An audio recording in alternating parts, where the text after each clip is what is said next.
Hi, welcome back to the garden. Today is Sunday, August 28th. In some areas, you're about ready to start digging your sweet potatoes. We've got a ways to go yet, but there's some common stuff we haven't really talked about that plagues sweet potatoes. Now, if you have a disease or a pest problem, you're not going to know it until after you dig. Now, if you've got a disease problem, that's a whole other conversation. And within the deep mulch, if you're aerobic, you've got oxygen in there, you should not have any of the pathogens that would plague a sweet potato. Now, if you're anaerobic, that's a whole other subject. You got all kind of bad things growing in an anaerobic environment. I got a question this morning, what was going on with these sweet potatoes? I don't think it's a bigger predator that's digging into them. It might be, but most of the bigger predators, and something crossed my wire last night, and that's what these holes are. But they're after the grub worms. This damage is more like a grub worm damage, just like worms chewing on this tomato right here. You see the edges? See the small holes? That's about the size of a grub worm's head. And if you've got a pretty good sized grub worm or two in the same spot, they'll dig a pretty good hole in your sweet potatoes.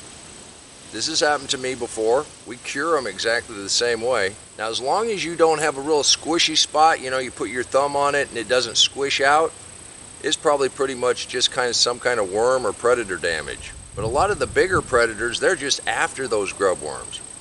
Now, you could have voles and moles, and it does seem like they do plant damage.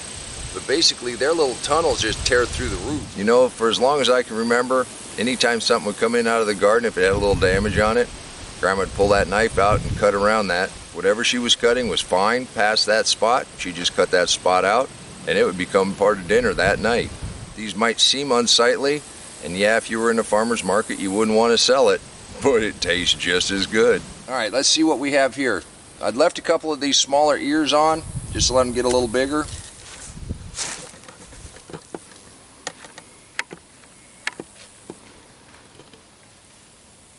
One thing about blister beetles, they like to congregate.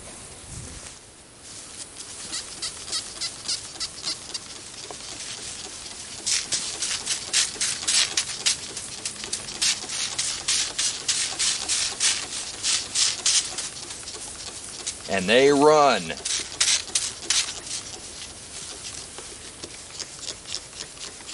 They run fast enough that even with our soapy water, I don't necessarily get them all.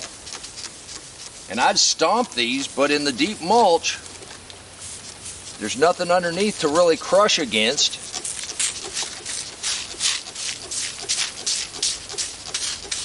And unfortunately, you can't just grab these and squish them with your fingers. They do have a chemical in them that will burn your...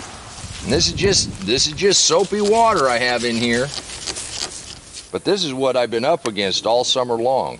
I'll come out here and they'll be in one area, and then they just scatter when you start. But I've been working on it all summer long, and we'll see what we get. But you can see it knocks them down pretty quick. But back to the ear of corn. You peel that back, you got a beautiful ear of corn. You got some kind of damage up around the top. I would not throw that ear of corn away. We're just going to cut that off. And the rest of that corn, that is beautiful. That is good enough we can eat that right here in the garden. No other damage. And that's why we do it, because it tastes great. Sometimes you got to share a little bit. Unless your produce is diseased in some form, you're just sharing with the critters. Now you can spray heavy, you can nuke them. Whatever you want to eat, it's up to you. I know we're going to have some losses. That's why I plant real heavy, and that's why I always say, we'll see what we get. But with a little soapy water, being attentive, you can knock down a lot of this stuff. See, just overnight. That's why we plant a lot of different things in a lot of different areas. That also confuses the pests. If you have a little damage and the rest of your produce is fine, yeah, it might be unsightly, but it's still going to taste great. And that's why we do it, because it does taste great. I want to thank you for stopping by this Sunday and taking a look at some pests, some common problems. And remember, until next time, take care of yourself, take care of your family, and God bless you. Come on, let's plant. Let's go plant garden.